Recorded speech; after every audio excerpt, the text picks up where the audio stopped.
ইমানদার কিতাবের ভিতরে আসছে আব্দুল্লাহ বিন হুযায়ফা রাদিয়াল্লাহু তাআলা আনহুকে বন্দী করার পর এক নাম্বার পরীক্ষা বাদশা জানাই দিয়েছে, এই পারস্য দেশের ভিতরে এক নাম্বার সুন্দরী রূপসী যে মহিলাটা আছে ওই মহিলাটাকে আব্দুল্লাহ বিন হুযায়ফার রুমের ভিতরে ঢুকাইয়া দাও।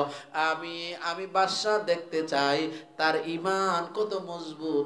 আমার আল্লাহ বলে, ও বান্দা, নাফরমান বান্দা, শত চেষ্টা করতে পারবি, তোর চেষ্টা যেখানে শেষ আমি আল্লাহর চেষ্টা ঈমানদারের জন্য সেখান থেকে শুরু।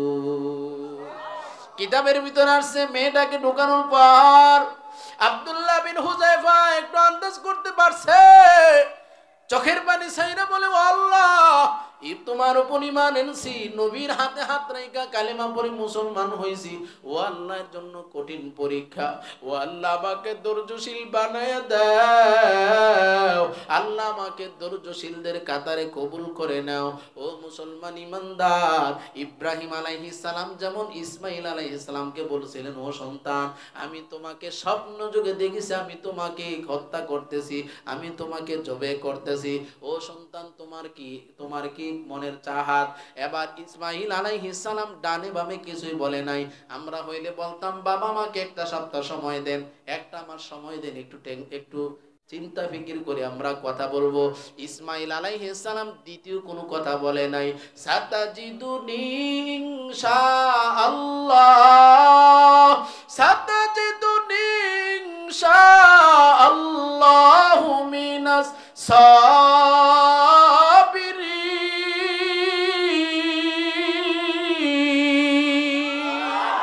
ইসমাঈল আলাইহিস সালাম জানাই দিল, ও আব্বাজান, কোনো কথা নাই, ও চিরেই আমাকে আপনি ধৈর্যশীল বান্দা হিসেবে পাইবেন। জোরে বলেন সুবহানাল্লাহ। আব্দুল্লাহ বিন হুযায়ফা চোখের পানি ফালাইতেছে আর আল্লাহর কাছে কান্নাকাটি করতেছে। আব্দুল্লাহ বিন হুযায়ফা এবার নামাজের ভিতরে দাঁড়ায় গেল। কিতাবের ভিতরে আসছে 2 রাকাত সালাম ফিরানোর পর আব্দুল্লাহ বিন হুযায়ফা আবার 2 রাকাত নামাজ শুরু করলেন। লম্বা কেরাত, লম্বা রুকু, লম্বা সিজদা। আসল উদ্দেশ্য হলো মহিলাটা যেন রুম থেকে বের হয়ে যায়। আমরা হইলে চিন্তা করতাম 2 রাকাত সালাম ফিরে একটু তাকাইয়া দেখি কেমন, ঠিক কিনা? জোরে বলেন, একটু তাকাইয়া দেখি, একটু তাকাইলে তোর সমস্যা নাই, আছে কিনা? নাই। অনেক পণ্ডিত বাড়িছে না বাংলাদেশে, একটু তাকাইলে সমস্যা নাই, তবে এই সমস্যাটা তাকানোর পর থেকেই শুরু হয়, ঠিক কিনা? জোরে বলেন, তাকানোর আগ থেকে কোনো সমস্যা না, তাকানোর পর থেকেই সমস্যা শুরু হয়।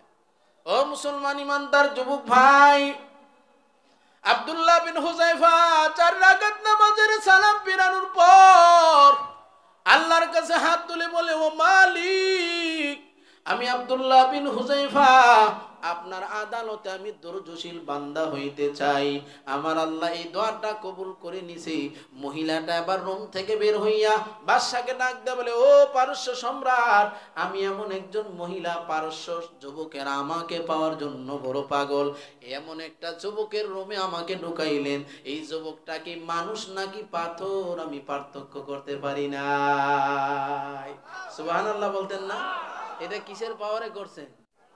ইমানের পাওয়ার। ইমানের যার যত মজবুত, আমল তার তত মজবুত, ঠিক কিনা? জোরে বলেন।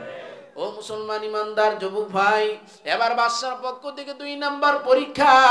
বাদশা বলে, এবার আব্দুল্লাহ বিন হুযায়ফার রুমটা একবারে বন্দি করে দাও, কোনো খানাও দেওয়া যাবে না, কোনো পানিও দেওয়া যাবে না।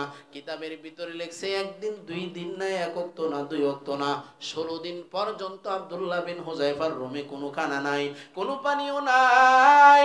আব্দুল্লাহ বিন হুযায়ফা আঙুলের মতো চিকন হয়ে গেছে আর চোখের পানি জড়াইতেছে আর বলে, আল্লাহ, আমি শুধু আপনাকে চাই, ও মালিক, দুনিয়াতে আর কিছু চাই না, ও আল্লাহ, আপনাকে চাইতে গিয়ে আমার এত কঠিন পরীক্ষা, আল্লাহ, তারপর আমি ধৈর্য ধারণ করতে চাই, আমি দুনিয়ার জমিন থেকেও বিদায় হইতে চাই, ও আল্লাহ, আমার সিনা থেকে কাফেরের সামনে আমি ঈমান ছাড়তে চাই না।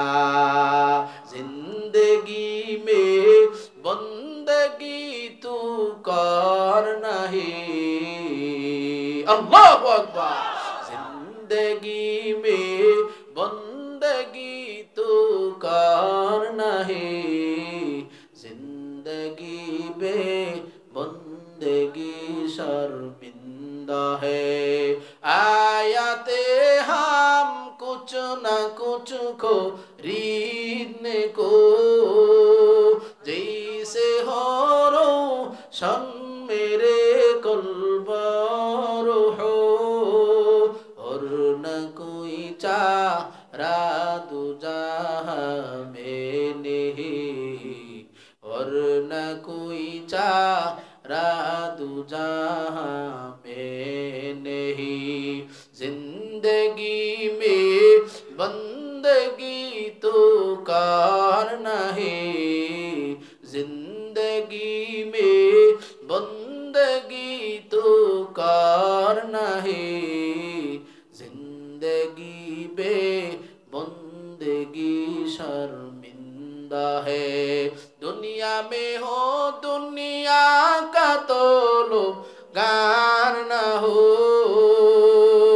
बाजार से गुजरे हो खरीदार न हो ये दुनिया एक मिसल कागज फूल है ये दुनिया एक मिसल कागज फूल है जिंदगी में बंदगी तो करना है जिंदगी बे बंदगी शर्मिंदा है अल्लाहु আকবার কবি ডাক দিয়ে বলেন ও দুনিয়ার মানুষ জীবন থাকতে কিছু আমল করো এটা তোমার জন্য দামি হবে আমলবিহীন জীবন এর চাইতে লজ্জিত আর কোনো জীবন হতে পারে না ঠিক কি না জোরে বলেন আমল নাই নামাজ নাই জিকির নাই কোরআন তেলাওয়াত নাই হালাল নাই হারাম নাই যা পাইলাম সব পড়লাম এর নাম কোনো মুমিনের জীবন হতে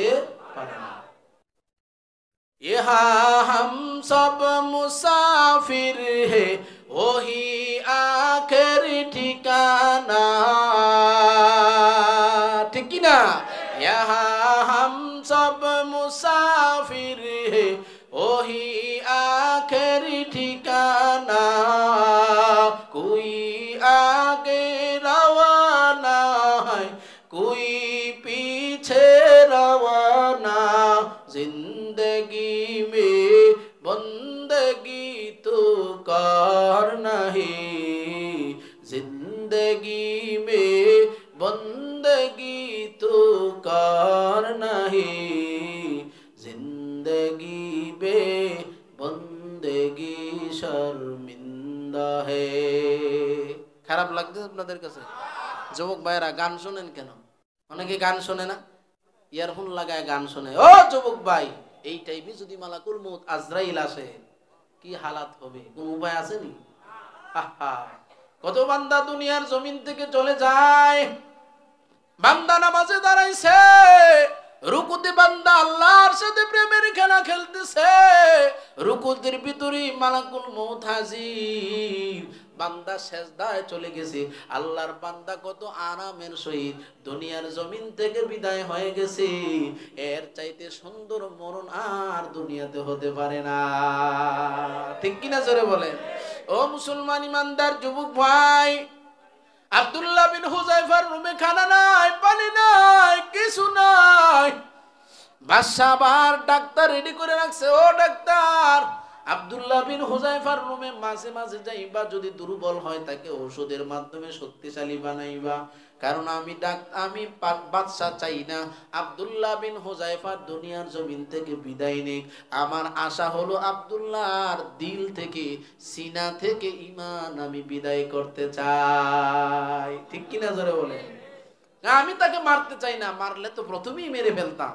কষ্ট দিয়া তার সিনা থেকে ঈমানটা আমি দূর করতে চাই আব্দুল্লাহ বিন হুযায়ফা নবীর একজন সাহাবী আব্দুল্লাহ বিন হুযায়ফা বলে দুনিয়ার সব কিছু আমি বরদাস্ত করতে পারি কিন্তু ঈমান আমি ছাড়তে রাজি নাই এজন্য 16 দিন খানা না পাইয়াও আল্লাহর কাছে খুশি আমরা 16 দিন দূরের কথা 16 ওয়াক্ত দূরের কথা 16 মিনিটের খানা যদি একটু হেরফের হয় আমাদের মেজাজ গরম হয়ে যায় ঠিক কি না জোরে বলেন হ্যাঁ বাড়িতে গিয়া ম্যাডামকে বড় ধমক দেয় এই সারা দিন কি করছো তোমার কাজ হলো তো রান্না বান্না করা খবরও নাই যে আমার 2 জন ছেলে 3 জন ছেলে মেয়ে আছে তাদেরকে দেখাশোনা করতেছে পরিবারের আরো অনেক কাজ করতেছে আছে কিনা নাই? হ্যাঁ, আমরা তো চাকরিতে চলে যাই, ব্যবসায় চলে যাই, ঠিক মতো খানা না আসলে মেজাজ বড় গরম। আছে কিনা নাই? এটা কোনো নবীর সুন্নত হতে পারে না। নবী দুনিয়ার জমিন থেকে বিদায় দেওয়ার এরকম দাওয়াত দেওয়ার পরে মক্কাতে মদিনায় আয়েশা সিদ্দিকা রাদিয়াল্লাহু তাআলা আনহা বলেন, দিনের নবী দাওয়াত দিয়ে এসে দেখছে আমি আয়েশা এখনো রান্না বান্না শেষ হয় নাই। নবী বলেন, ও আয়েশা, তুমি অর্ধেক কাজ করো, আমি নবী অর্ধেক কাজ করি। জোরে বলেন সুবহানাল্লাহ। এটা হলো নবীর শিক্ষা, এটা হলো নবীর আদর্শ। শুধু স্ত্রীকে প্রহার করা, ধমক দেওয়া, কথায় কথায় গালি দেওয়া, এটা কোনো নবীর আদর্শ হতে পারে না। তবে হ্যাঁ, ধমক তখন দিবেন যখন আপনার স্ত্রী আল্লাহকে মানবে না, আল্লাহর বিধান পালন করবে না। মাসআলার কিতাবের ভিতরে আসছে, আপনার স্ত্রীর ভরণ পোষণের হালাত আপনি একটু কমাইয়া দিবেন। মাসে মাসে দিতেন 5,000, দিবেন 3,000। যদি স্ত্রী ডাক দিয়ে বলে, আমি কি ব্যাপার 2,000 কই? তোমার আমল নাই, 2,000 আমলে নিয়ে গেছে। ঠিক কিনা জোরে বলেন? শুরুতেই তালাক না। আমরা তো মেজাজ গরম হইলে শুধু তালাক। ঠিক কিনা জোরে বলেন? শুরুতে তালাক না। কিতাবের ভিতরে আসছে আগে তাকে কি করা, মানে বুঝানো, চেষ্টা করা, প্রয়োজন বোধে তার বিছানা আলাদা করে দেওয়া, প্রয়োজন বোধে তার ভরণ পোষণ কমায়া দেওয়া। যদি বুদ্ধিমান মেয়ে হয়ে থাকে, আদর্শবান মেয়ে হয়ে থাকে, একটু ভরণ পোষণ কমায় দেওয়ার সাথে সাথে সে লাইনে ঠিক পথে চলে আসবে। ঠিক কিনা জোরে বলেন? কারণ আদর্শবান মেয়ে, আদর্শবান স্ত্রী কোনোদিন স্বামীর চোখে চোখ রাইখা, চোখ রাঙ্গায়া কথা বলতে পারে না। এটা আদর্শবান স্ত্রীর গুণ হতে পারে না। রাগ করতেছেন নাকি আপনারা? এই কথাগুলি বলার দরকার আছে কিনা নাই? মা বোনেরা বলে, হুজুর আমগো বিরুদ্ধে গেছে না। মা বোন যারা আছেন স্বামীর খেদমত করবেন। আপনাদেরকে আল্লাহ অনেক দামি বানাইছেন। মা বোনেরা, মেয়েরা জান্নাতে যাওয়া সহজ নাকি কঠিন? জোরে বলেন, সহজ নাকি কঠিন? একবারে সহজ। আর একটা পুরুষ জান্নাতে যাইতে হলে অনেক বাধা, অনেক কঠিন। যুদ্ধের ময়দানে লাগাতার যুদ্ধ করে দুনিয়ার জমিন থেকে শহীদ হইলে শাহাদাতের মর্যাদা পেয়ে সে জান্নাতে যাবে। আর কিতাবের ভিতরে আসছে, আমার কোনো মা, কোনো বোন যদি দুনিয়ার জমিনে সন্তান প্রসব করতে গিয়া দুনিয়ার জমিন থেকে বিদায় নেয়, কিতাবের ভিতরে আসছে আল্লাহ তাকে শহীদি মর্যাদা, মরণ দান করে। জোরে বলেন সুবহানাল্লাহ। মা বোনদের জন্য জান্নাতে যাওয়া সহজ নাকি কঠিন? তারপরে অনেক মা বোন আছেন ঠিক মতো নামাজ পড়তে চায় না। ঠিক কিনা জোরে বলেন? আপনাদের এই শহরের হালত তো বলতে পারি না, আমাদের বিবাড়িয়া শহর, গ্রামগঞ্জেও দেখি অনেক সময় মা বোনেরা নামাজের দিকে অনেক উদাসীন। এই জন্য মাইকের আওয়াজ যতদূর পর্যন্ত যাচ্ছে, আপনারা যারা আসছেন মা বোনদের কাছে এই কথা পৌঁছাই দিবেন, স্বামী যেমন আমল করা দরকার, স্ত্রীও আমল করা দরকার। শুধু স্বামী একা তাহাজ্জুদের নামাজ পড়লে হবে না, স্ত্রীও সাথে কি করা লাগবে? তাহাজ্জুদের নামাজ পড়া লাগবে। আল্লাহর জাতের কসম করে বলি, ওই ঘরের ভিতরে আল্লাহর পক্ষ থেকে রহমতের সাকিনা নাজিল হবে, কোনো সন্দেহ নাই। এমন মা বোন আছে কিনা নাই?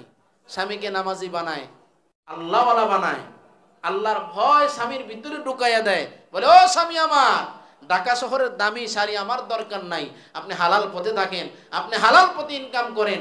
আপনার 5,000, 10,000 টাকাও যদি হয়, 20,000 টাকা মাসেও যদি হয়, হালাল পথে থাকেন, আলহামদুলিল্লাহ, যা আপনি এনে দিবেন তার উপরে আমি সন্তুষ্ট। আছে কিনা না এমন মা বোন? না থাকলে তো আল্লাহ আসমান জমিন ঠিক রাখতেন না। তবে অনেক কম, সংখ্যায় অনেক কম। আমরা দোয়া করি এই এলাকার সব মা বোনদেরকে আল্লাহ অল্প তুষ্ট দান করুক। জোরে বলেন আমিন। স্বামীর বাধ্যগত স্ত্রী হিসাবে কবুল করুক। জোরে বলেন আমিন। যেই ঘরের স্ত্রী খারাপ, ওই ঘরের স্বামীর আসলেই শান্তি নাই। স্বামী যত কষ্টই করুক, যদি স্ত্রী ভালো হয়, তার আচার ব্যবহার ভালো হয়, অনেক কষ্টের কাজ আপনি করে আসছেন, ঘরে আসার সাথে সাথে গামছা দিয়ে যদি আপনার ঘামগুলি মুছে দেয়, আপনার জন্য গরম পানির ব্যবস্থা করে রাখে, শীতের দিন আমার স্বামী কষ্ট করে আসছে, একটু ঠান্ডা পানি হলে কষ্ট হবে, একটু গরম পানি করে দেই, আল্লাহর জাতের কসম করে বলি, হাত উঠে স্বামী দোয়া করা লাগবে না, এই আমল দিয়েই স্ত্রী জান্নাতে চলে যাবে। ঠিক কিনা জোরে বলেন? যেমন আমলওয়ালা স্ত্রী দরকার আছে কিনা নাই? জোরে বলেন আছে কিনা নাই? আল্লাহ আমাদের সকলের স্ত্রীকে আমলওয়ালা বানায় দিক। জোরে বলেন আমিন। আব্দুল্লাহ বিন হুযায়ফা ধৈর্য ধারণ করতেছে, ঈমান ছাড়ে না। কঠিন পরীক্ষা আসতেছে, 3 নাম্বার পরীক্ষা বাদশার পক্ষ থেকে হাজির। বাদশা ডাক দেয়া বলে, ও আমার সৈন্য দল, আব্দুল্লাহ বিন হুযায়ফাকে এমনি এমনি ঈমান হারা করা যাবে না, কঠিন পরীক্ষা করা লাগবে কি?